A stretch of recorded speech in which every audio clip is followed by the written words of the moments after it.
Good day, ma'am. This is the strategic planning of the TransCycle.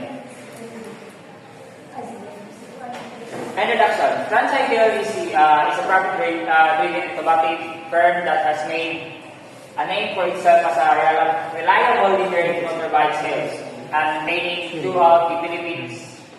TransCycle, which is renowned for its quality and dependability, is also known for providing a remarkable customized customers experience, helping clients and select the best motorbike for their requirements. TransCycle expresses client happiness by consistently improving self-service and broadening its products, all while demonstrating dedication to establish good customers. TransCycle, also known as the Gentrade International Philippines Incorporation or GP, has been a leading motorcycle dealer in the Philippines since 1996. They offer top brands like Honda, Yamaha, Kawasaki, and the Suzuki. Along with the genuine parts and after-sales services, with over 200 branches nationwide, TransCycle aims to provide convenient and accessible mobility solution. The objectives, tactics, and materials and assessment procedures required to further TransCycle's mission, purpose, and goals are described in this strategic plan. It also offers a growth path and includes personal development, operational efficiency, customer-focused innovation, and market expansion, and also a strong position to strengthen its competitive advantage. Accomplished long-term growth and uphold its reputation as a reliable supplier in the motorcycle sector thanks to its true grasp of market dynamics and customer demands. And their vision is to establish a continuous healthy relationship with the customers through fair quality and professional delivery of service. The second one is maintaining a mutually beneficial and healthy business partnership with the creditors and suppliers bound by respect, fairness, and professionalism. The next one is give back to our investors, shareholders their fair return. And other one is create employment and livelihood opportunities by providing affordable financing to every Filipino family. The next one is love our country by obeying the laws of the land. And the last one is putting consumers' needs above all else. Their mission is to be the leading institution in providing financing services in the pursuit of uplifting Filipino life. Their goal is to help Filipinos achieve safer mobility during this time of recovery. TransCycle provides them with an option that would fit their needs and get them moving. As one of the country leading motorcycle dealers, TransCycle sells top brands such as Honda, Yamaha, Kawasaki, and Suzuki. On top of offering genuine motorcycle parts. So good day once again. By the way, I'm Jinwei Makidong. So this will be the present SWOT analysis of TransCycle. So first is strength. Extensive network, over 200 branches nationwide, providing wide coverage and accessibility. Diversified product portfolio offers various motorcycle brands and models, catering to different customer preferences. Strong brand recognition, established reputation in the Philippine motorcycle industry. Next is opportunity. Growing demand for affordable transportation, increasing need for budget-friendly motorcycle. Expanding middle class, rising disposable income and purchasing power. In government infrastructure projects, potential for increased demand due to infrastructure development. And in next is weaknesses. Dependence on new supplier, vulnerability to supply chain disruptions. In high operating cost, maintenance of extensive branch network and inventory, limited online presence, room for improvement in digital marketing and e-commerce. And then last is trade, intense competition, market saturation, and competition from established brands, economic downturns, vulnerability to institution, inflation or currency fluctuations. Then government regulation, strict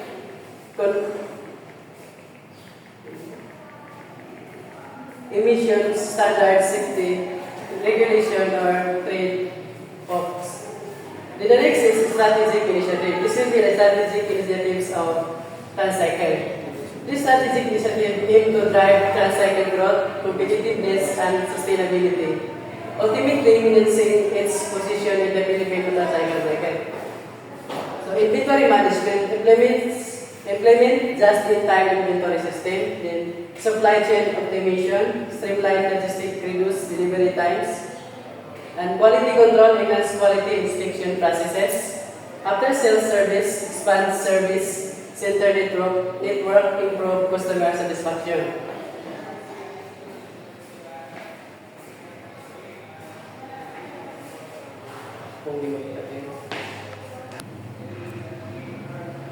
And then next is action plan. First is inventory management. Implement just-in-time or JIT inventory system. So first is conduct inventory analysis, weeks 1 to 4, and then identify optimal inventory levels.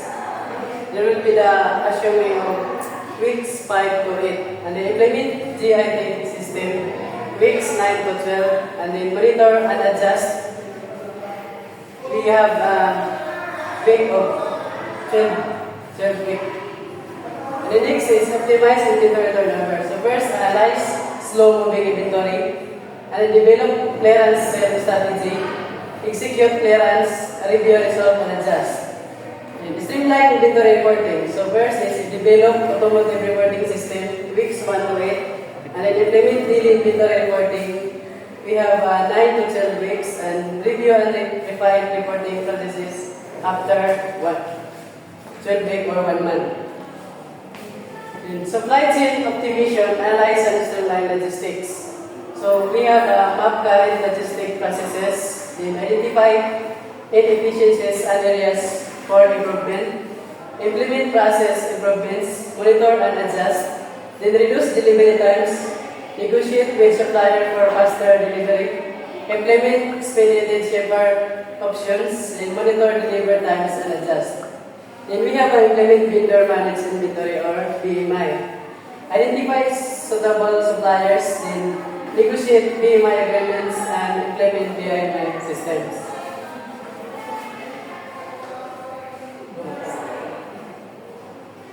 After sales. This will be the after sales of TransCycle. Enhance quality inspection processes. So first, develop standards, inspection protocols, and then train quality control staff. Then implement enhanced inspection processes, monitor and adjust. Then the second is reduce defect rate. So first, analyze defect causes, and then develop corrective action plans, implement corrective actions, and review results and adjust. Then the third is implement total quality management or TQM. Conduct TQM training for staff, develop TQM policies and procedures, then implement TQM systems. Then expand service center network, then identify strategic location, establish new service centers, train service staff, and then we have improved customer satisfaction. So first is develop customer feedback mechanism, analyze feedback and identify areas for improvement, implement service improvements, then monitor customer satisfaction, and then implement online service scheduling. So develop online scheduling system, integrate with existing system, promote online scheduling to customers. So, good morning, everyone. Resources needed. These resources will enable TransCycle to achieve its strategic objectives, improve operation and drive growth. Number 1, human resources. Number 2, financial resources. Number 3, technological resources. 4, Infrastructure. Infrastructure resources. Number 5, internal resources. Number 6, obtaining resources. Then last, timeline. And key performance indicators, KPI. Number 1, financial KPI. Review growth rate, year-over-year revenue growth, profit margin, net profit as a percentage of revenue, then return of investment, ROI, return on investment made, gross margin, revenue minus cost of goods sold. Then last, operating expenses ratio, operating expenses as a percentage of revenue. Number 2, operation KPI. Inventory returns ratio, number of time inventory sales within a period. Supply chains, circle time, from order to placement to delivery. Service center, utilization percentage of service center, capital CPUs. Customer satisfaction rate, the percentage of satisfaction customers. Number 5, the first time fix rate, percentage of repairs completed correctly on first try. Then 3, customer-centric KPI. Customer retention rate, percentage of repeat customers. Number 2, customers acquisition cost, CAC. Cost of acquiring new customers. Number 3, customers lifetime value, or CLV, total value of customer relationship. Number 4, net promoter scores, or NPS, customer loyalty and satisfaction. Then last, customer referrals rate, a percentage of referrals from existing customers.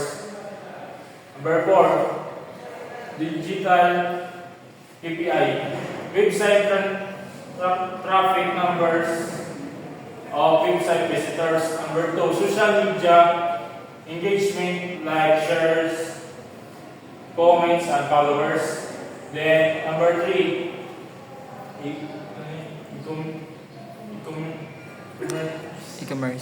e-commerce conservation rate, percentage of online sales.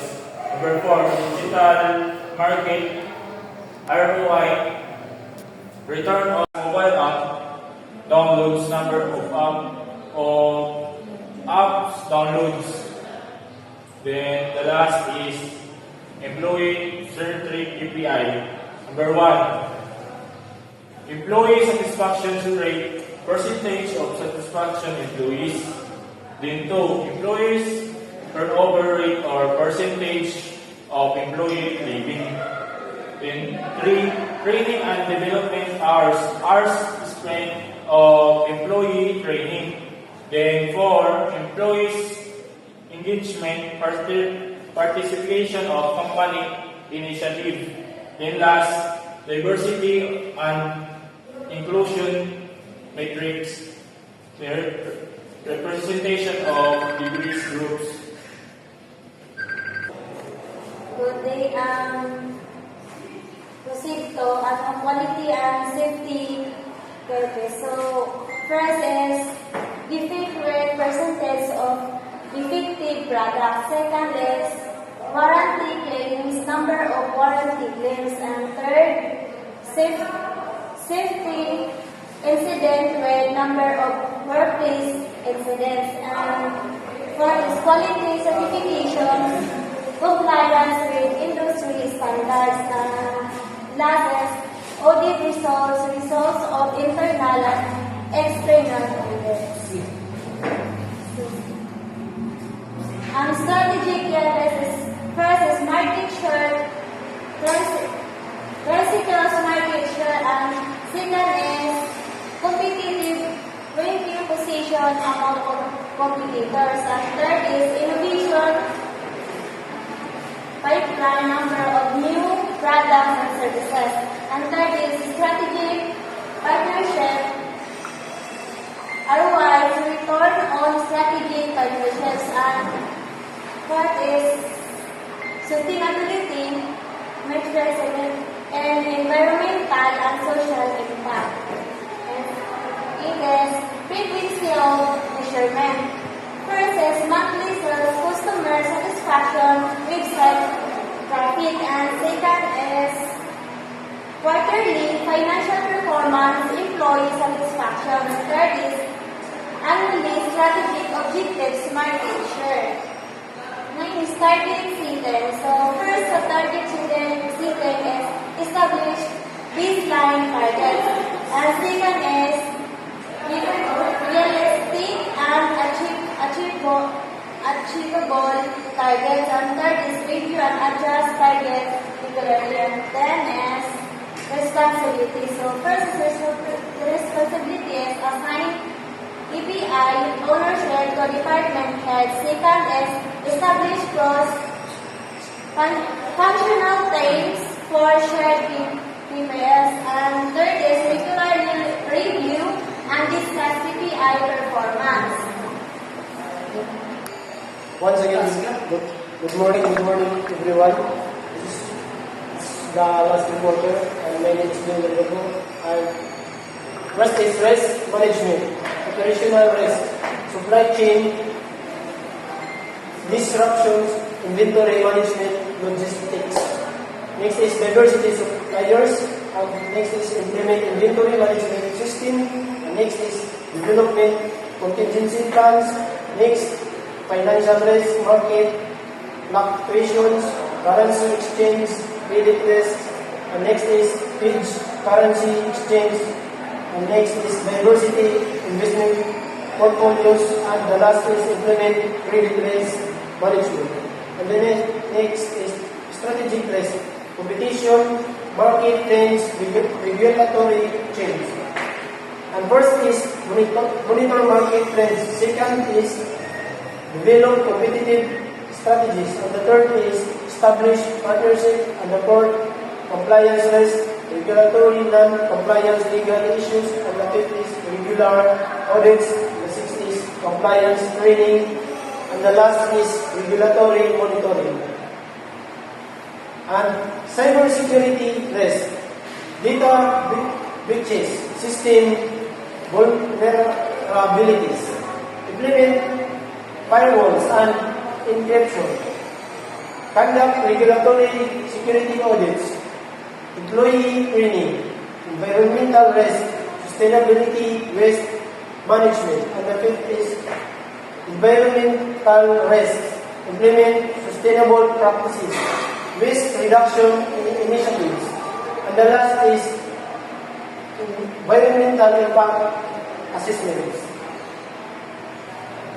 By implementing this comprehensive risk management plan, TransCycle can minimize potential risk, ensure business continuity, and achieve strategic objectives.